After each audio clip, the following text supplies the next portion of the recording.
Hey guys, coming to you at my home in Grapevine, Texas. This is Coach Jenny. We're going to talk to you guys today about breakfast because what we've realized through many consultations, a lot of you have no idea what to have. And given the global pandemic that we're going through right now, we know resources are very limited. So we want to give you a glimpse as to what my typical breakfast looks like and also offer some suggestions and some tips while you guys are doing your own personal shopping at this time. All right, now if you're anything like me and you love sweet potato or regular potato, this right here is a go-to. You can find it in the frozen section of a lot of different stores. Obviously, if this isn't available, you guys can go fresh, whether it's sweet potato or regular, just looking at the organic products if possible. But if you are doing any type of packaged products, the first thing you want to look at are the ingredients. So if you guys notice here, ingredients, it just simply says sweet potato. That's the best way to go. Now we get other types of carbohydrates to include fruits, for example. But when you are shopping fresh, one big thing to really keep in mind is obviously purchasing organic when you can. And when they're available. And an easy way to kind of monitor whether or not you're doing that without searching for those actual signs is to simply look at that little code they have listed and look for it to start with a 9. If it starts with a 9, you know it's organic, you know you're headed in the right direction. So we're doing sweet potatoes this morning. So if you guys will go ahead and get those baked first. If you look on the back, it should have the directions of what you need your oven preheated to. So I've already got my oven set. I'm going to spread them out on the pan, get them nice and even layer. From there, I'm going to add a little bit of fat. I have olive oil here. I was just going to give them a nice spritz, get some flavor, some fat in there. You guys, we recommend extra virgin olive oil, coconut oil, or avocado oil. A nice healthy fat. After that, I'm going to go ahead and put them in the oven and get them ready to bake. All right, now if you're anything like me, you love bacon. Now, if you go shopping for bacon, you're going to see all kinds of different types, and they're really good about tricking us into purchasing ones that aren't exactly the best options.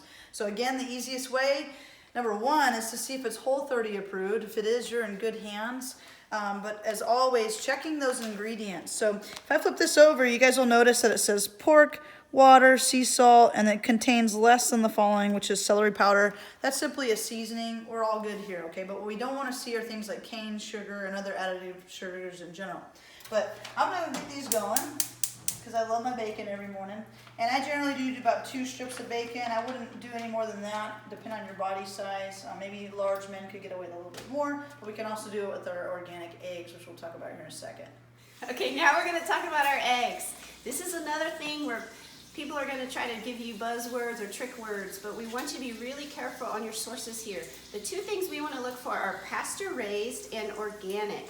Sometimes the eggs are going to say cage-free or natural. That doesn't necessarily mean that the chickens get to get out into the sun, and it doesn't necessarily know what kind of food source they're given. This is a great brand. It's the Vital Farms. It's black, right? So it's pretty recognizable. As you open it up, it's going to even give us more description about how the chickens are raised, in what environment, what kind of food they're fed. So we know these are a great choice. Now I want you guys to be careful because I have seen some knockoffs where there's some other eggs companies making their cartons in that black kind of coating. So just be sure and really check your labels here. All right, so we're cooking our bacon. I like to get rid of all the excess bacon fat that's remaining. So I like to put it on some paper towel or whatever I have available, just kind of sop that up and then discard the additional bacon grease. That way when I load up for my eggs, I can put that olive oil coating in there and there's not so much in there that we don't necessarily need. Alright, so now we're going to go and prepare our eggs. Now, a great thing with the eggs is if you guys struggle to get vegetables in during the entire day, you can go ahead and add some in the morning to your breakfast if you do cook with eggs. I personally love onion and bell pepper and things like that, but do whatever you guys need to do if you want to add to that and just make it really creative and colorful. Alright, breakfast is ready. I'm starving. I'm ready to get after it. But let me show you what I have over here. We have protein, carbohydrate, and fat. I went ahead and added some bell pepper. I love bell pepper in the morning. It's a great alternative than fruit. If you guys are having fruit, there is natural sugar in those that we want to try to avoid and just kind of use sparingly. So that's the big emphasis on the bell pepper. I love it. But with that being said, guys, anytime we're doing any type of meals, we want to make sure we have protein, carbohydrate, and healthy fat at each one, except for post-workout, which we can talk about another time. But the reason for that big picture is when we do eat, insulin is a hormone in our body that gets put into the bloodstream, and if there's too high of levels, it will cause us to store body fat. So a great way to kind of make that nice and leveled off protein, carbohydrate, and fat at each meal to kind of assist with that process and make sure we're regulating it as much as possible.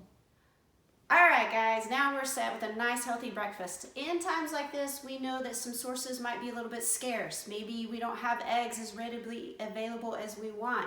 I want to encourage you guys to look for other opportunities of protein, such as turkey sausage. Again, check those labels. Make sure there's not a lot of added sugar and things like that. Just basically turkey sausage. You could even go for some diced ham. If you're at the deli picking ham, be sure it's preservative-free and nitrate-free. It's another great option. Also, if fresh produce, either frozen, fresh, isn't available as far as your carb source, we can always even go to something like steel-cut oats. Again, check that label. It should have one ingredient, steel-cut oats. Another great source if we have to. We can be creative in these times, and we can really still stick to eating healthy and taking good care of ourselves. Thank you guys so much for being a part of this morning. We hope we help you in some way. Let us know if you have any questions or comments and what you'd like to see in the next video.